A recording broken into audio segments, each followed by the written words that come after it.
Halo, selamat pagi pemirsa. Kami hadir kembali dalam Anyus Pagi melengkapi informasi Anda pada hari ini. Selain 3 berita utama tadi, kami punya informasi penting lainnya. Di antaranya dari mancanegara, di tengah-tengah pandemi COVID-19, perang saudara di Yaman belum menunjukkan tanda-tanda akan berakhir.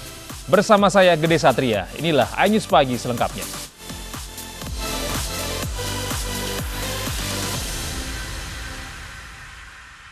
Pemirsa, aksi protes terhadap kematian George Floyd yang merebak di hampir seluruh negara bagian di Amerika Serikat dibarengi dengan aksi pengrusakan dan penjarahan. Jam malam yang diberlakukan di kota New York tak mampu meredam aksi penjarahan.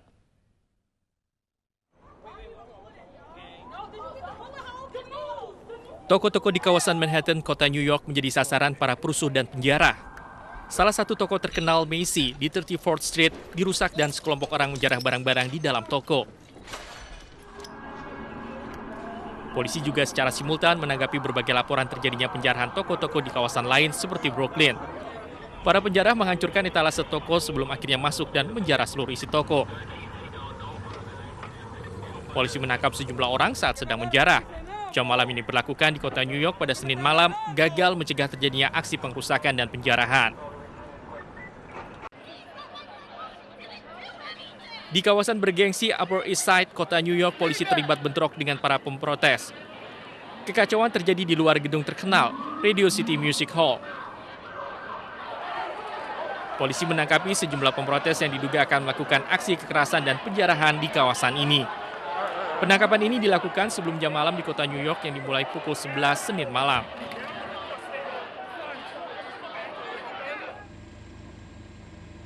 Sementara itu di Seattle, Washington, ratusan orang menggelar demo dengan aksi long march di sepanjang jalan Minggu malam. Tetapi setelah terjadi aksi kekerasan dan penjarahan, kota Seattle dan kota besar lain di negara bagian Washington akan memberlakukan jam malam. Aksi demo atas kematian George Floyd telah memicu terjadinya pengrusakan dan penjarahan di banyak kota besar di Amerika Serikat.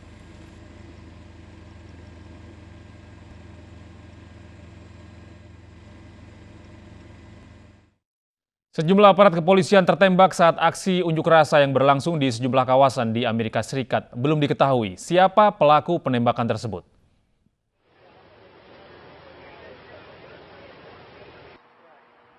Empat aparat polisi tertembak saat aksi unjuk rasa berlangsung di St. Louis, Missouri, Amerika Serikat. Aksi yang semula berjalan damai pada Senin malam tiba-tiba berubah brutal. Empat aparat ini kemudian telah dibawa ke rumah sakit untuk dirawat. So again, what we don't understand is all the destruction and theft because what does stealing have to do with any of this? And so folks came down there just to steal, just to destroy property, and just to hurt officers. That was the purpose of their coming. Peristiwa serupa juga terjadi di Las Vegas, Nevada. Seorang aparat kepolisian tertembak saat aksi unjuk rasa berlangsung. Kepolisian Las Vegas menyebut ada 338 orang yang ditahan terkait dengan unjuk rasa di kawasan tersebut.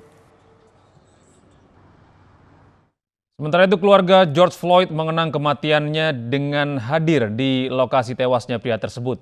Dalam kesedihan yang mendalam, adik George menuntut keadilan dan meminta massa untuk tetap tenang.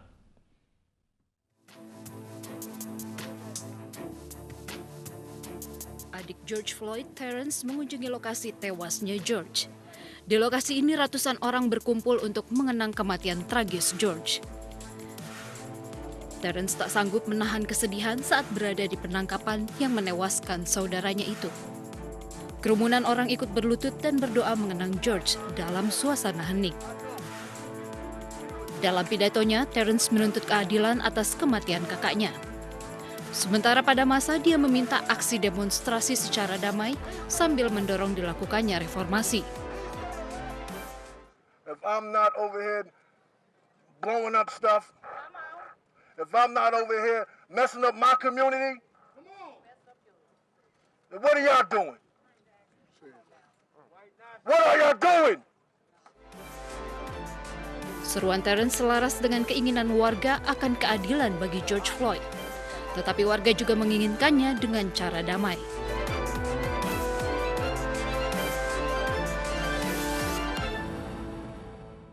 Tidak hanya dari kalangan masyarakat awam, protes juga diikuti oleh sejumlah selebritis Hollywood. Mulai dari aktor Jamie Foxx Hingga diva pop Ariana Grande ikut turun ke jalan menyuarakan dukungan mereka untuk gerakan anti kekerasan oleh aparat.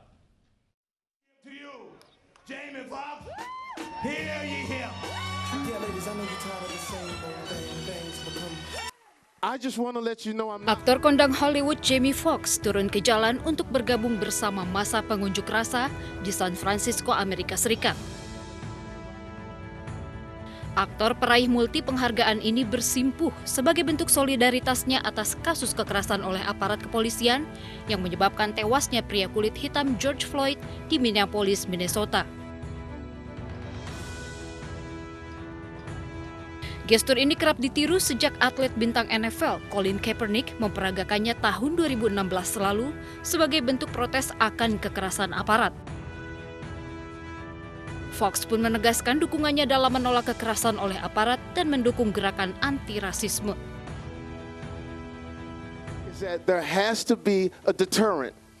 If that man can be handcuffed and that man can sit on that man's neck for that long and feel comfortable about it, that means that he's not afraid of what's going to happen. We have to change the language. They have to be worried that I could go to jail for this. They have to respect us. They have to love us. Tak hanya Fox, sejumlah selebritis Hollywood lainnya juga turun ke jalan. Termasuk diva pop Ariana Grande yang mendukung gerakan Black Lives Matter yang menolak aksi rasisme. Dan pemirsa, untuk mengetahui informasi terkini di Amerika Serikat, kita akan terhubung dengan diaspora Indonesia di New York, Ustadz Samsi Ali. Selamat pagi, Assalamualaikum Pak Samsi, apa kabar? Ya, waalaikumsalam. Baik, alhamdulillah, waalaikumsalam. Iya, Pak Samsi, bagaimana kondisi terkini di New York saat ini? Saat ini di New York sendiri, tadi malam diperlakukan jam malam dari jam 11 sampai jam 5 pagi tadi, jadi agak sepi. Tapi sehari sebelumnya cukup krusial juga karena sempat ada beberapa kekerasan-kekerasan yang terjadi. Di beberapa kota yang lain termasuk Washington DC cukup mencekam juga. Tapi karena saya kira beberapa kebijakan pemerintah setempat, daerah yang saya maksud, menjadikan para protester, orang-orang yang demonstran lebih kalem sedikit, lebih diam. Tapi yang menjadi masalah kemudian adalah ucapan atau statement Presiden Donald Trump yang seolah-olah kembali menjadikan kemarahan itu membara. Gitu. Ucapan seperti apa yang menyebabkan publik di sana memanas? Saya kira seorang presiden itu kan ucapannya pasti akan berdampak luas ya kepada masyarakat. Maka ketika Presiden Donald Trump hanya menyalahkan mereka yang demonstran, atau bahkan menyalahkan mereka yang melakukan kesalahan-kesalahan dari kalangan demonstran, misalnya terjadi penjarahan, ya tentu dianggap tidak adil. Karena seharusnya Donald Trump juga harus menyalahkan kepolisian yang melakukan kekerasan kepada keluarga hitam. Tapi sesungguhnya memang ini adalah pembuktian bahwa yang kita lihat sekarang ini adalah indikasi dari sebuah penyakit lama yang ada di Amerika Serikat. Saya biasa mengistilahkan ini adalah penyakit asal atau dosa asal Amerika, di mana rasisme ini bukan barang baru, tapi ini barang yang cukup historis di Amerika. Makanya kita kenal di tahun 60-an ada gerakan Civil Rights Movement, Martin Luther, kemudian peristiwa pembunuhan kepada orang hitam oleh polisi bukan ini yang baru, tapi di New York juga pernah terjadi, beberapa tempat pernah terjadi, dan ini sudah berkali-kali dan belum ada penyelesaian tuntas. Maka ini kita lihat merupakan bara api yang kemudian dipicu dan membara dan berkobar. Nah, ini adalah satu penyakit yang sudah lama terpendam. Dan oleh karenanya saya kira untuk menyelesaikan ini tidak ada jalan lain adalah harus ada keadilan dan kemudian rasisme harus dikurangi. White supremacy yang semakin meninggi dengan terpilihnya politisi-politisi ekstrim seperti Donald Trump ini tidak akan bisa menyelesaikan permasalahan. Apalagi dengan gaya kepemimpinan yang boleh saya mengistilahkan cukup cowboy, yang hanya sebenarnya menambah kekisruhan. Makanya ada seorang kepala polisi kalau tidak salah dari California mengatakan, kalau presiden ini tidak ada lagi hal-hal yang baik untuk diucapkan, diam saja. Ya bagaimana seorang kepala polisi dari sebuah kota bisa menyampaikan seperti itu kepada presidennya? Nah ini kan sesuatu yang perlu diperhatikan oleh seorang presiden. Iya, pada sebuah pidato Trump juga menyebutkan bahwa Amerika saat ini sedang menghadapi terorisme domestik. Penggunaan diksi terorisme menurut Anda seperti apa? Nah, ini sebuah ungkapan yang saya kira tidak bertanggung jawab. Karena pertama, kita sudah tahu bahwa semangat dibalik daripada demonstran ini adalah untuk keadilan. Orang yang memperjuangkan keadilan itu bagaimana bisa dilabeli sebagai teroris? Mereka adalah pejuang sesungguhnya. Karena Amerika ini di mana-mana mengkampanyekan sebagai negara yang adil, ya, justice for all. Ini adalah moto Amerika Serikat. Maka saya melihat bahwa mereka-mereka ini adalah pejuang untuk mengembalikan nilai Amerika yang sesungguhnya dibangga-banggakan selama ini. Jadi saya kira memang Donald Trump sangat menampakkan diri sebagai sosok pemimpin yang tidak adil kepada sebagian masyarakatnya.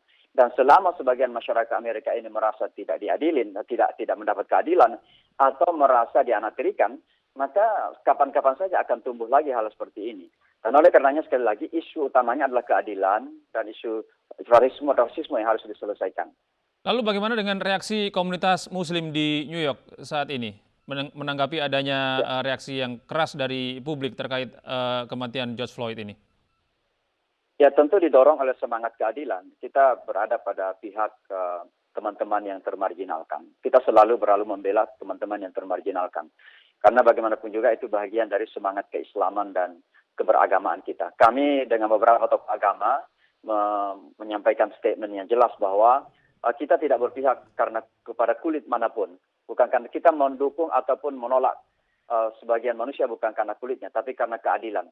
Dimanapun keadilan itu harus berpihak. Oleh karenanya kami masyarakat Muslim di Amerika ini berusaha untuk selalu menjembatani masyarakat yang ada. Dan ternyata gerakan demonstrasi ini tidak saja orang hitam, tapi juga dari kalangan orang putih, teman-teman yang masih sadar bahwa yang namanya rasisme dan ketidakadilan adalah musuh kita bersama. Dan ini yang kemudian kita selalu sampaikan di mana-mana bahwa kita harus menjadi jembatan. Umat beragama itu harus berada di tengah-tengah untuk menjembatani gap yang terjadi di antara manusia. Apakah itu gap karena rasisme, apakah itu gap karena kemiskinan. Kita harus berada di tengah-tengah untuk bisa menyadarkan masyarakat bahwa kita semua adalah satu keluarga kemanusiaan kita. Dan ini yang selalu kita kedepankan. Iya, baik, terima kasih Pak Samsi Ali atas informasi Anda dan semoga saja kondisi ini segera berlalu. Terima kasih. Assalamualaikum warahmatullahi wabarakatuh.